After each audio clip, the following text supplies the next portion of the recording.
nggih, Pak Udi, kangen apa nggih? Gimana kabarnya hari ini? Alhamdulillah baik. Untuk observasi Ya. siap, tapi sebelumnya mungkin observasi ini tujuan pembelajaran yang ingin dicapai dalam pembelajaran ini. Kemarin ya Pak, nanti ya yang akan dengan observasi ini. Tujuan pembelajarannya itu ada dua. Yang pertama, peserta didik dapat menerapkan konsep matematika. Yang kedua, peserta didik dapat menyelesaikan masalah kontekstual yang berkaitan dengan barisan dan baris aritmatika. Itu Pak, dua saja. Untuk area pengembangan pembelajaran, apa yang tidak dicapai? Area pengembangan yang akan saya capai itu yang pertama adalah minat belajar mereka. Yang kedua adalah keaktifan dalam proses pembelajaran. Dan yang ketiga, saat berkolaborasi di dalam kerja kelompok. Selanjutnya, apa saja strategi yang jenengan akan gunakan? Strategi yang akan saya gunakan ya Pak. Yang saya gunakan ini nanti strateginya menggunakan pembelajaran yang berdiferensiasi Pak, karena saya melihat, ya tidak hanya melihat tapi saya berbincang-bincang, sharing sama teman-teman CGP, itu mereka menghimbau tapi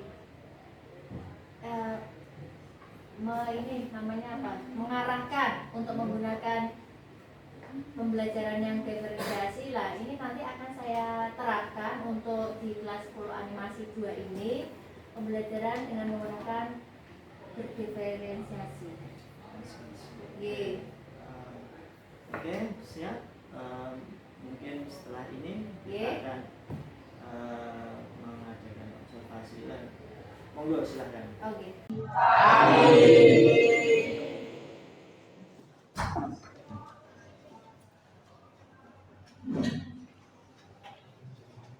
Bagaimana kabarnya hari ini? Baik. Untuk mengawali pembelajaran, silakan salah satu dari kalian untuk memimpin doa supaya proses pembelajaran kali ini berjalan dengan lancar, berkah, dan ilmunya bermanfaat. Silakan untuk pimpin doanya. Sebelum mulai pembelajaran hari ini, doa dimulai. Selesai. Baiklah, hari ini saya akan mengabsen kalian ya pada hari Jumat tanggal berapa? 8 Desember tahun 2023. Yang pertama adalah ada tidak? Oke, Adinda, Januar, alhamdulillah. Ada semua ya hari ini? Sedikit dulu ya, supaya kalian dalam pembelajaran lebih fresh, lebih bersemangat. Ya, coba pindahkan satu benda berikut supaya urutannya menjadi 1, 2, 3, 4. Coba perhatikan, ini berapa? 2, 1. Padahal disuruh mengurutkan 1, 2, 3, 4. Tidak masalah dengan es krim. Ini ya, ini ada nasi goreng, pensil dan penggaris. Tidak masalah dengan bundanya, tapi yang dipermasalahkan adalah jumlahnya. Yang pertama ini jumlahnya 4, jumlahnya 3, jumlahnya 2, dan jumlahnya 1. Coba, ada yang bisa mengerjakan bagaimanakah caranya supaya urutannya menjadi 1, kemudian 2, 3, dan 4. Ada yang bisa? Oke, baik, bisa coba. Bisa dicoba manakah yang perlu dipindah. Manakah yang perlu dipindah supaya urutannya menjadi 1, 2. Yang mana kalian coba sini, sebelah sini, biar kelihatan namanya. Yang mana yang perlu dipindah? 2, sini. Oke, coba kita lihat. Perhatikan ya, duduk kembali boleh. Baik, sekarang kita akan memindahkan es krim. Urutannya jadi berbeda. Berapa urutannya jadi? Satu, dua, tiga, empat. Berarti betul? Oke, nah terus dong untuk Mbak Rizka. Sekarang lagi. Kalian bisa warna tidak? Oke, kita cek. Ini pertama warna apa? Terus? Kemudian? Terakhir? Tahu semua ya? Sekarang ini, matanya apa? Warna? Bukan hijau? Selanjutnya? Bukan hitam? Ini kalian sudah fokus, sudah bisa konsentrasi ya, sudah bisa konsentrasi. Sekarang sesuai dengan kesepakatan yang telah kita sepakati bersama, sudah kalian lakukan semua. Coba cek rapian kalian, sudah rapi semua. Bajunya dasi, oh nggak pakai dasi ya, bajunya, terus kemudian rudungnya dirapikan. Sudah rapi semua? Ya. Berarti kesepakatan kita sudah kita lakukan. Sekarang selanjutnya yaitu Kaila dan Adinda untuk membagikan asesmen diagnosis. Asesmen diagnostik tujuannya untuk apa? Untuk mengelompokkan kalian ke dalam kelompok dengan gaya belajar yang kalian minati. Bagi yang sudah mendapatkan asesmen diagnostiknya, silakan dikerjakan selama 15 menit. Dikerjakan sesuai dengan minat kalian, sesuai dengan hati nurani kalian. Tujuan pembelajaran hari ini yang pertama, peserta didik dapat menyelesaikan persoalan yang berkaitan dengan barisan dan deret aritmatika. Yang kedua, peserta didik dapat menyelesaikan masalah kontekstual yang berkaitan dengan masalah barisan dan deret aritmatika. Karena tadi kalian sudah membaca dari rumah tentang barisan dan deret aritmatika, tentunya kalian sudah mempunyai gambaran apa itu tentang barisan dan deret aritmatika.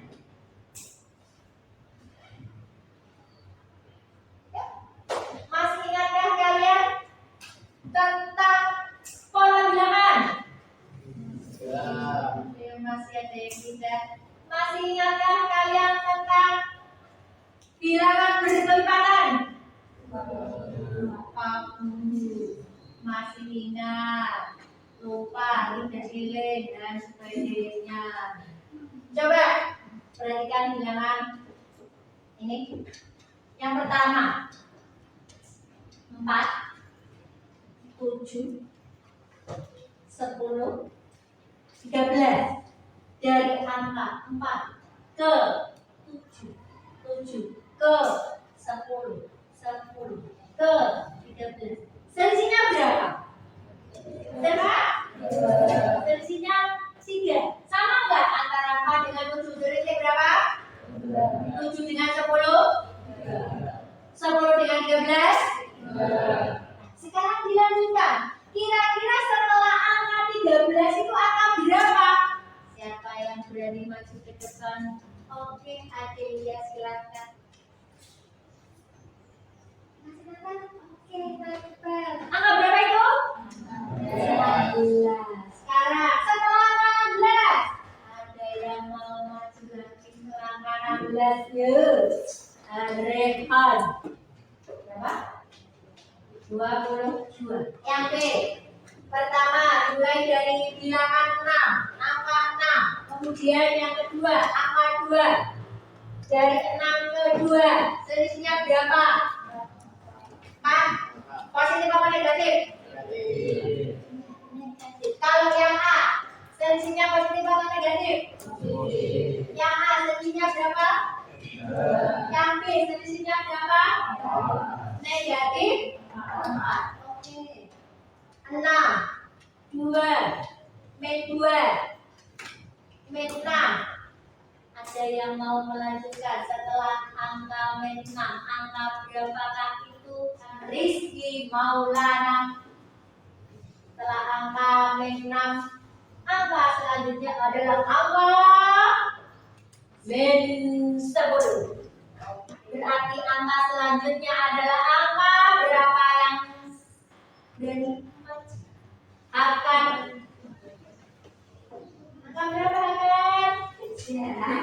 Angka negatif 14. Setelah angka negatif 14, selanjutnya ada yang berani maju lagi tidak? Oke, bisa. Manfaatnya adalah jika ya, suatu barisan yang kenaikannya ataupun turunannya tetap, maka kalau besok kalian itu menjadi seorang pengusaha, kalian bisa memprediksi keuntungan maupun kerugiannya. Kalau kalian menurun, berarti kalian memprediksi kerugiannya sebesar sekian rupiah. Kalau produksinya semakin naik, berarti kalian bisa memprediksi keuntungannya sebesar berapa ribu rupiah. Seperti itu. Ya, itu sangat berarti sekali jika kalian menjadi seorang pengusaha. So, ya sekarang belajar dulu. Selanjutnya, nah, coba perhatikan masalah berikut ini. Bu Alia adalah seorang pengusaha mebel di Semarang. Berikut ini adalah catatan produksi mebel Bu Alia. Pada minggu pertama, produksi mebel sebanyak 6 biji. Pada minggu kedua, produksi mebelnya sebanyak 10 biji. Pada minggu ketiga, produksi mebelnya sebanyak 18 biji dan seterusnya.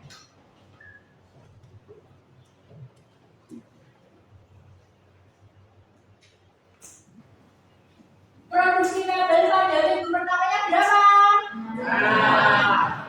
Selisih produksi mebel pada minggu pertama dan kedua. Tadi minggu pertama berapa? Minggu kedua berapa? Berapa selisihnya? Yang ketiga, selisih produksi mebel pada minggu ketiga dan keempat. Minggu ketiga berapa? 16. Minggu keempat? 16. Berarti selisih berapa? Yang keempat, selidikilah selisih produksi mebel tiap minggu. Apakah sama atau beda? Tadi minggu pertama dengan minggu kedua selisihnya berapa? Minggu keempat dengan minggu ketiga selisihnya berapa? Selisihnya sama tidak dari minggu pertama sampai dengan minggu keempat? Berapa jumlahnya? Berapa selisihnya? Nah, berdasarkan tadi kalian sudah mengerjakan asesmen diagnostik. Sudah saya bagi sesuai dengan gaya belajarnya ya, karena kalian sudah tadi mengerjakan asesmen diagnostiknya, maka dapat disimpulkan ini sudah saya kelompokkan sesuai dengan gaya belajar masing-masing. Ada yang mengikuti gaya belajar auditori, ada yang mengikuti gaya belajar kinestetik, ada yang mengikuti gaya belajar visual. Dan pertama, dalam salah satu perwakilan dari kelompoknya maju ke depan untuk mengambil data PD. Maju auditori silakan.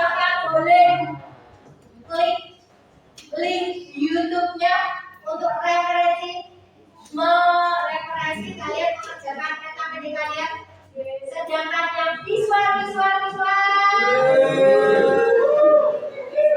kalian bisa klik drive-nya, bisa kalian membaca dari drive-nya. Ya, referensi untuk membacakannya tapi bedanya. Kinestetik. Hai, kinestetik. Kinestetik bebas. Boleh dan ditutup boleh apa bebas kalian. Ya, boleh dari mana saja. Pokoknya yang penting dikerjakan sesuai dengan gaya belajar kalian. Ya, auditori YouTube-nya ya, jangan lupa untuk referensi menggunakan referensi menyelesaikan masalahnya visual, kinestetik.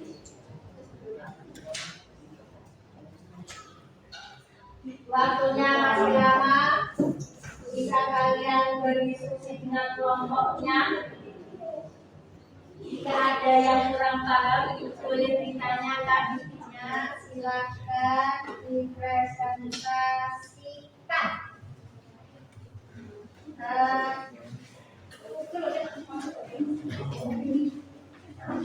Oh ya.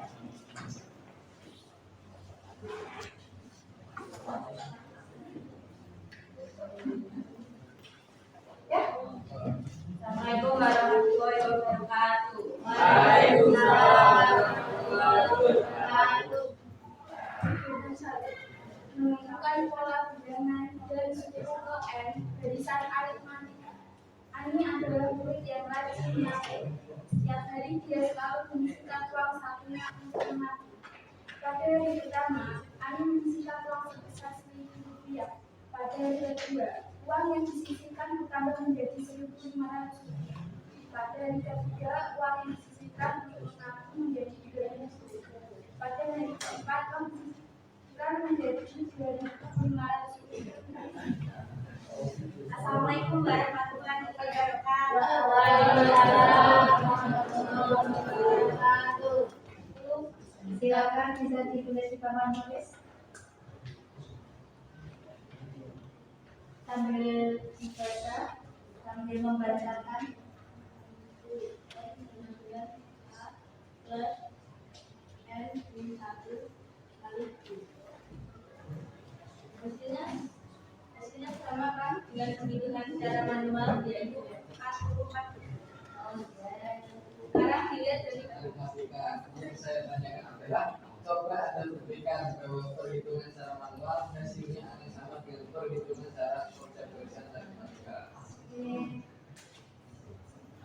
Oke, Mas Rifki, saya akan menjelaskan dari pertanyaan Mas Rifki. Ini Mas.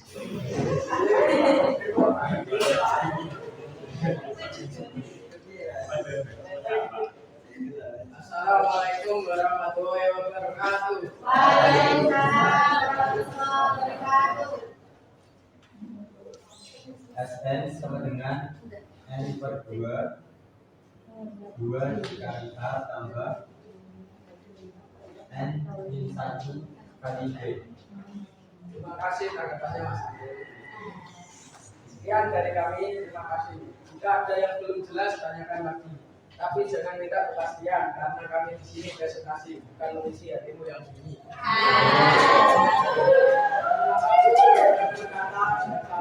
Assalamualaikum warahmatullahi wabarakatuh.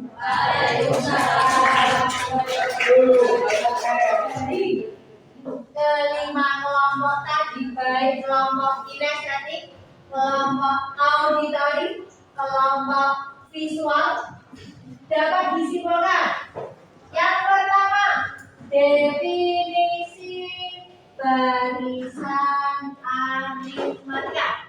Siapa yang tahu definisi dari barisan aritmatika? Ada yang tahu, ada yang mau menanggapi definisi dari barisan aritmatika? Ya, karena kalian sudah mendengarkan presentasi dari 5 kelompok tadi, ada permasalahan yang sudah kalian pecahkan. Apa kesimpulan dari definisi aritmatika adalah? Apa itu definisi aritmatika? Kajian bilangan bulat positif melalui penyusunan, pengurangan, pengalian, pembagian, serta pemakaian hasilnya dalam kehidupan sehari-hari. Sekali, hafal, terima kasih.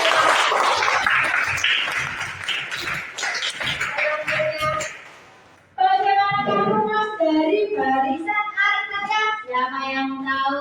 Tulisnya bagaimana? Sama dengan pertama sama dengan A plus N dan 1 kali B. sama dengan suku ke N, A dengan suku pertama. Jadi selisih antara dua suku yang berbeda. N padanya sumbu. Definisi dari deret aritmatika. Definisi deret aritmatika ada yang tahu? Oke, keluarga Aisyah angkat tadi sama. Kita adalah jumlah suku ke N dalam barisan aritmatika. Betul sekali. Bagaimana rumusnya? Bagaimana rumus deret aritmatika? Ada yang tahu? Oh, iya. Saudara Rangga dan Kriti. G. Ya, saya tunggu. Bagaimana rumusnya? Sama dengan N per 2 kali 2A plus N kali B. Keterangannya? N adalah N suku pertama, N adalah suku, A adalah suku pertama, B adalah beda. Selisih. Oke sekali.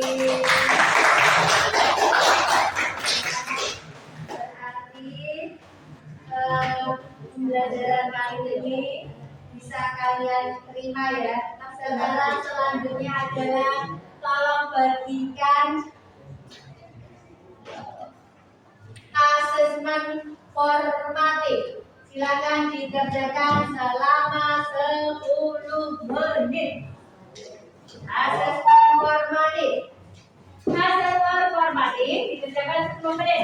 Nanti dikumpulkan kembali. Setelah itu saya koreksi. Setelah saya koreksi hasilnya akan saya kirim lewat grup WA. Manakah siswa-siswa yang termasuk melakukan remedial, manakah siswa-siswa yang termasuk melakukan pengayaan. Silakan dikerjakan 10 menit asesmen formatifnya. Ya, itu asesmen formatif dikerjakan berdasarkan hasil dari pembelajaran yang telah kalian lakukan selama 1 hari ini. Oke, sudah ya, sudah selesai. Silakan dikumpulkan lagi. Ayo dikumpulkan lagi. Kumpulkan lagi asesmen formatifnya. Nanti saya koreksi, ingat pantau terus grup WA. Hasil asesmen formatif saya bagikan di grup WA. Mana siswa yang termasuk pengayaan, mana siswa saya termasuk remedial. Berikan reaksi perasaan kalian terhadap pembelajaran hari ini. Coba kalian ungkapkan. Ya, senang semuanya? Senang. Bisa memahami? Bisa. Terima kasih.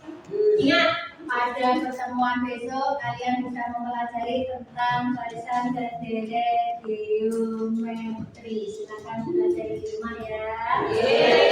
Pembelajaran kali ini kalian sudah merasa senang, kalian bisa memahami dan proses pembelajarannya berjalan dengan lancar. Materi pembelajaran pada hari ini sudah dimulai, sudah selesai. Terima kasih. Sekian dulu. Assalamualaikum warahmatullahi wabarakatuh. Waalaikumsalam warahmatullahi wabarakatuh. Gimana tadi pembelajarannya, Widayati? Pembelajarannya alhamdulillah berjalan dengan baik, lancar. Ya, perasaan saya ya alhamdulillah puas. plong ya. Ya. Lalu saat mengajar, jenengan memiliki kesulitan dalam pembelajaran yang jenengan lakukan tadi? Oh tentunya, karena itu adalah sesuatu yang baru bagi saya, ya saya adalah kesulitan-kesulitan. Pertama, kesulitan yang saya hadapi karena ini adalah merupakan sesuatu yang baru, jadi saya memerlukan waktu yang lama dalam mempersiapkannya.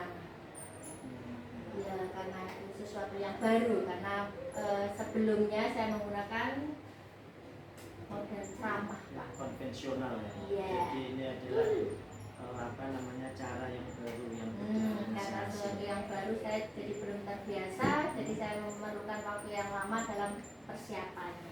Oke, selanjutnya selain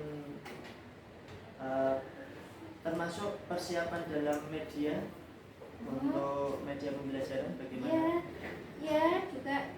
Apalagi saya sendiri merasa bahwa saya itu kurang mumpuni di dalam hal bidang IT. Nah, jadi media sekarang kan medianya banyak sekali nih yang berkaitan dengan IT, AI itu loh, Pak.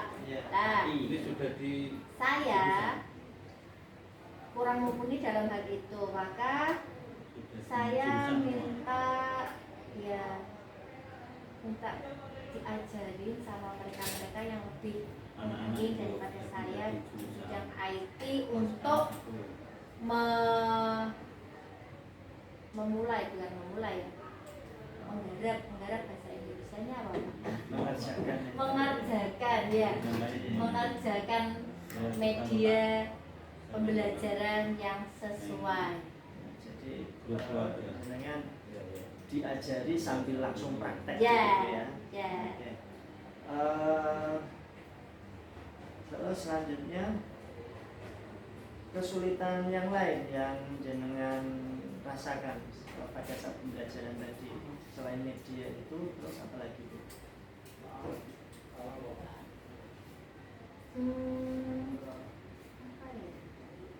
Kan satu ya media. Oh iya, itu Pak. Karena di ruangan kebetulan di dalam ruangan SMK 2 ini ada LCD, tapi LCD-nya mati Pak. Iya. Mati ya Bu? Iya. Jadi saya harus mengupayakan LCD dan peralatan-peralatan yang lain untuk menunjang proses pembelajaran itu. Sarana dan prasarananya lah. Terus setelah dengan menemukan kesulitan kira-kira apa yang akan memperbaiki? Tentunya untuk tadi kesulitan-kesulitan yang saya hadapi itu, pertama kalau di bidang IT ya saya berarti minta tolong diajari sama teman guru sejawat yang lebih mumpuni di bidang IT.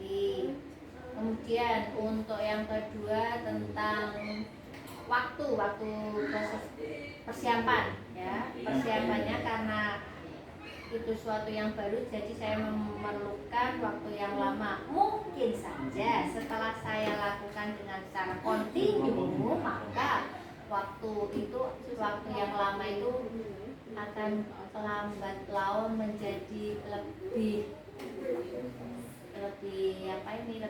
lancar sehingga tidak memerlukan waktu yang lama. Mantap sekali ya. Oke. Terus selanjutnya untuk melaksanakan itu mungkin kapan jenengan akan melakukannya? Segera mungkin Pak. Kan karena kemarin itu yang saya rasakan proses pembelajarannya itu berhasil ya. Walaupun tidak 100%, tapi dikatakan berhasil jika perbandingannya dengan menggunakan pembelajaran yang konvensional. Itu pembelajaran yang sekarang itu berhasil dengan disertai dengan keaktifan siswa yang meningkat. Siswa bisa berkolaborasi dengan temannya pada saat diskusi. kasih. Tuh Pak. Oke. Terima kasih Nggih. atas apa yang jenengan lakukan dan Nggih. semoga dengan pembelajaran ini Nggih. bisa mengubah keterampilan kita menjadi Amin. lebih baik dan kita bisa mengajar sesuai dengan berpihak pada murid. Murid. Ya. Oke.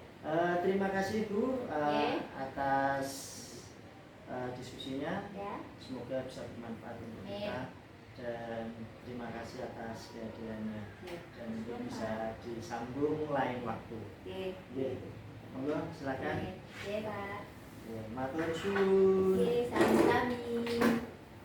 Widayati, Nggih.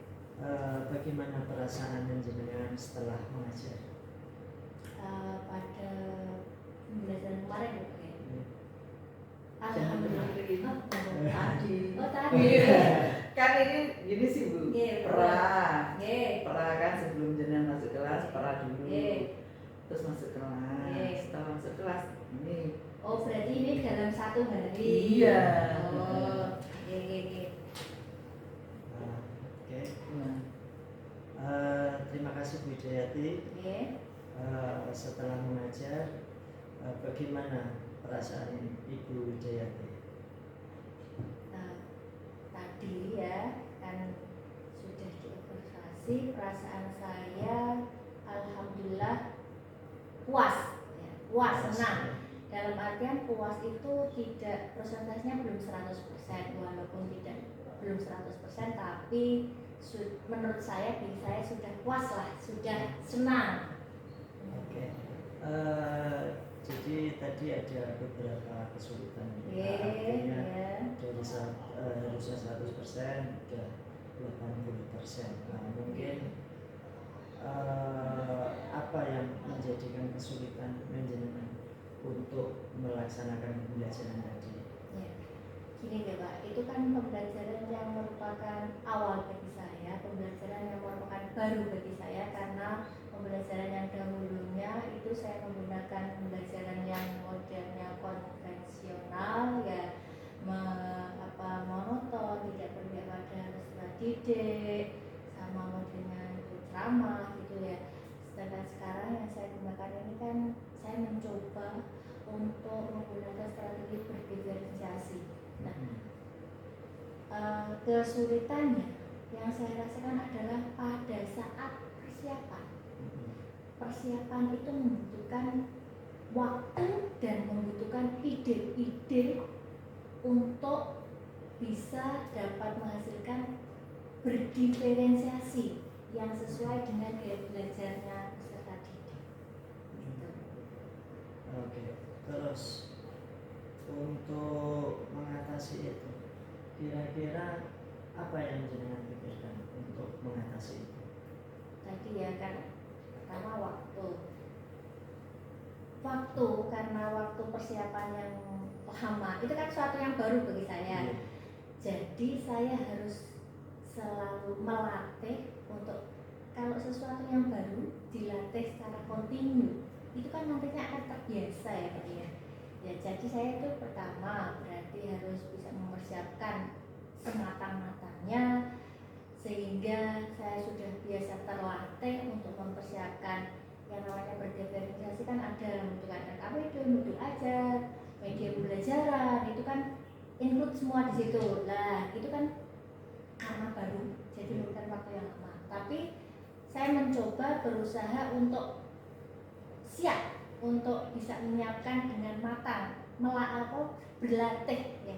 Berlatih untuk menyiapkan itu, saya kira itu dengan adanya latihan yang kontinu, mungkin karena belum saya rasakan ya, mungkin saya akan terbiasa dengan metode pembelajaran berdiferensiasi. Persiapannya itu mungkin kan sudah terbiasa. Berarti jenengan ingin membiasakan diri untuk melaksanakan pembelajaran berdiferensiasi. Untuk memancing ide-ide yang mungkin karena jenengan tadi kesulitannya kan juga di ide juga. Bagaimana jenengan? Biasanya kalau saya itu sudah mentok ya Pak ya, saya cerita-cerita dengan teman sejawat, dia nggak hanya ya teman sejawat atau ya biasanya teman sejawat ya. Saya cerita-cerita saya mempunyai kendala seperti ini nih, di konten saya yang seperti ini nih, itu gimana lah. Dari percakapan dengan teman sejawat ini biasanya muncullah suatu ide-ide baru yang mendukung pembelajaran. Oke, jadi dengan sharing Yes, itu juga jenengan idenya sudah terpancing gitu ya, terus ya, punya idenya bukan dari saya aja, bisa jadi dari teman saya, teman sejawat itu, atau kan sekarang banyak lah ini yang namanya CKP ini. CKP tentunya lebih grade-nya itu lebih tinggi dari saya lah. Itu bisa menjadi referensi saya untuk pembelajaran ke depan. Oke. Untuk kesulitan yang lain mungkin tidak ada gitu. Kesulitan yang lain ada sih Pak. Ini untuk apa? Pembelajaran berdiferensiasi itu kan banyak sekali membutuhkan IT Pak. Nah, saya ini kan bukan Gen Z ya Pak, Gen Z, Gen milenial yang notabene untuk IT-nya itu ya tengah-tengah, bisa ya, nggak bisa ya tengah-tengah gitu loh Pak. Nanggung. Ya, nanggung ya. Sedangkan sekarang banyak sekali itu kayak Word, kayak Magic Pen dan sembarang itu kan disitu kan banyak sekali Pak. Nah itu Canva, itu sebetulnya sangat mendukung sekali, media pembelajaran seperti itu sangat mendukung sekali bagi pembelajaran yang berdiferensiasi itu. Tapi saya belum mendalami, Belum menguasai nah, ya. belum menguasai banget, bisa tapi sekedar bisa. Yang paling jenengan kuasai dari apa namanya tadi ada Canva dan sebagainya, mungkin yang sekarang ini jenengan kuasai Kuasai Canva itu. Nah itu Canva, ya. dari adanya suatu latihan, suatu kebiasaan Pak, jadinya bisa. Kayak tadi berdiferensiasi yang pertama kali penggunaan itu kan juga suatu hal yang sulit ya, ini ya. Tapi kalau misalkan penggunaannya itu kita lakukan secara kontinu, mungkin akan menjadi kita sebagai pendidik itu akan menjadi lebih terbiasa. Oke. Kira-kira nanti untuk melaksanakan itu, kira-kira mungkin untuk kedepannya, mungkin kapan ya jenengan untuk mulai berlatih itu? Oh, segera mungkin Pak, karena kemarin pas ketika model pembelajaran menggunakan berdiferensiasi ini, antusiasme peserta didik itu meningkat. Yang dari tadinya itu minat belajarnya rendah, keaktifan dalam proses belajarnya juga hampir tidak ada. Tapi ketika menggunakan berdiferensiasi ini, ada peningkatan baik minat maupun keaktifan mereka. Ya, bagus sekali ya. Sudah mulai mau berlatih dan dengan jenengan melihat Canva seperti itu, terus hal yang apa ya namanya, jenengan terpancing untuk lebih bisa belajar lagi. Ya, untuk kemajuan sebenarnya ini untuk anak juga ya. Oke Bu, rencana selanjutnya kira-kira yang jenengan mau lakukan untuk peningkatan anak, terutama pembelajaran berdiferensiasi ini? Maksudnya rencana nanti yang selanjutnya ingin jenengan lakukan? Ya kan kemarin sudah berdiferensiasi ya Pak. Nah, berarti dari kemarin yang belum 100% bagus, akan mengevaluasi, refleksi ya, apa-apa saja yang kurang, apa-apa saja kekurangan pada pembelajaran tadi itu. Jadi saya rencananya kekurangan-kekurangan tadi itu direfleksi, dievaluasi, sehingga nanti pada pertemuan selanjutnya akan bisa lebih baik dari pertemuan sebelumnya. Oke, menarik sekali Bu Hidayati dan menyenangkan sekali kelihatannya dengan pembelajaran berdiferensiasi ini. Semoga apa yang jenengan lakukan bisa menjadi awal ya untuk peningkatan pembelajaran kita, ya minimal untuk kita sendiri dan untuk anak supaya lebih berprestasi lagi. Oke, terima kasih Bu Hidayati. Sama-sama. Senang berjumpa dengan jenengan dan sukses untuk kita semua, dan semoga apa yang kita lakukan ini bisa bermanfaat untuk kita semua. Terima kasih dan selamat melaksanakan kegiatan yang lain. Oh iya, maaf. Saya tutup.